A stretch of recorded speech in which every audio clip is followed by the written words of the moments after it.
Hi, my name's Cassie. This is my video entry for the VCU Material Library.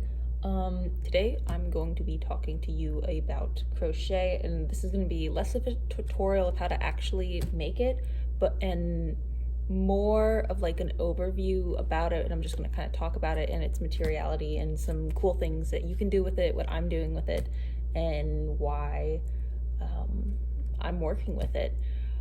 So yeah, with that being said, let's get into this because it's 12:30 at night. I've just had a full cup of coffee and now's a good time to crochet.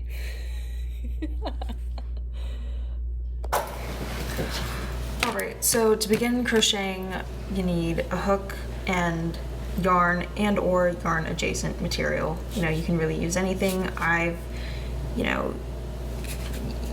used, fishing line, wire, what have you. You can really, the possibilities are endless. You can make your own yarn. It's really easy to find yarn that's recycled. Really, options are limitless. It's up to you. Now I'm gonna be making just this little square here, and I've already gotten it started. There's a lot of tutorials on how to make crochet already. I'm just gonna be showing you how to do like some half double crochets, and then show you some examples of stuff that what you can really do with it, like I said, because there's so much you can do with it. And so crochet is this really cool material in that there's, it's kind of up to you. You could either use crochet and make purely functional objects like clothing, garments, or baskets, nets, but it can also be entirely decorative. You can make lace doilies or table runners, and or you could also just kind of go off the wall and be abstract with it. You can, with stitches, you can just kind of freeform, make whatever you feel like, what you want. Yeah, it's really interesting. It's also like really easy to get into because there's a low entry cost. It can be entirely recycled if you want to. This stitch is getting me right here. There we go. I'm by no means an expert on crochet. It's something that I like to do,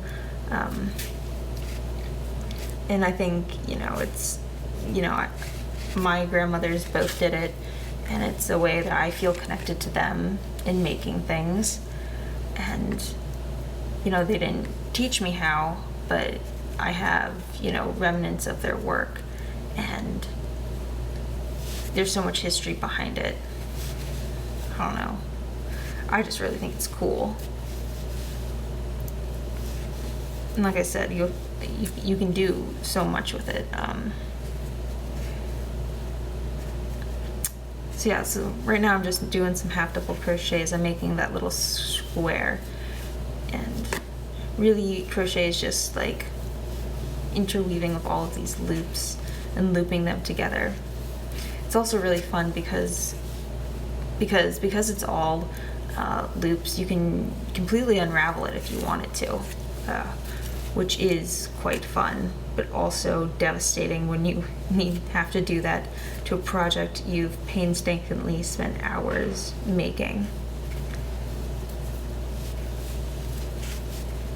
Oh no, it looks like I've dropped a stitch somewhere because this is looking more like it's turning into a pyramid as opposed to a square.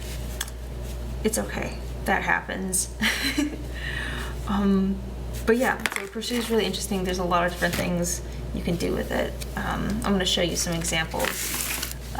Like here is, a lace handkerchief. This was probably crocheted in the 70s by my great-grandmother.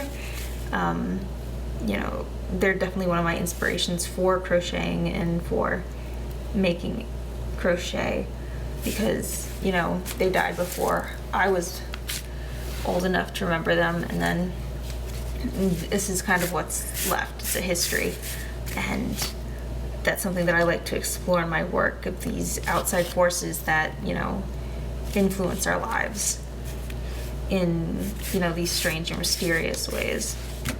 This is like a really good example of lace crochet. This was made, I believe, by my grandma Helen. And then here's another example of lace, and this is lace that I recently made. As you can see, it's much larger. I haven't got the skill yet to make this really small lace, but crochet is interesting because there's only a couple of stitches, but you can really do an infinite number of things. Like, this is just a simple double crochet, and then you can do it in all sorts of different patterns, and it's really a lovely material to look at and to see how it's all interconnected. It's quite fascinating. And then here we have another handkerchief. Really cool, like I said. But, you know, you can take crochet outside the realm of decorative objects. It doesn't just have to be, you know, decorative. You can make, I've made clothing, I've made sweaters, I've sold, you know, stuff that I've made.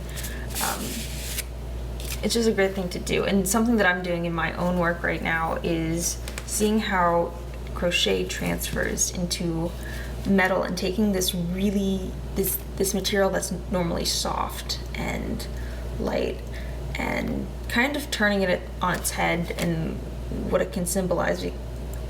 Because when you take a material that's meant to be soft, comforting, or that has a lot of history, and then you completely remove its materiality and give it a new materiality, it changes the meaning. And, you know, there's so much that can be done and explored with crochet. It's not just in the realm of yarn and fabric. You can, like I said, you can use recycled materials. You could, and it just completely changes. And there's just so many options and wonderful possibilities with this material.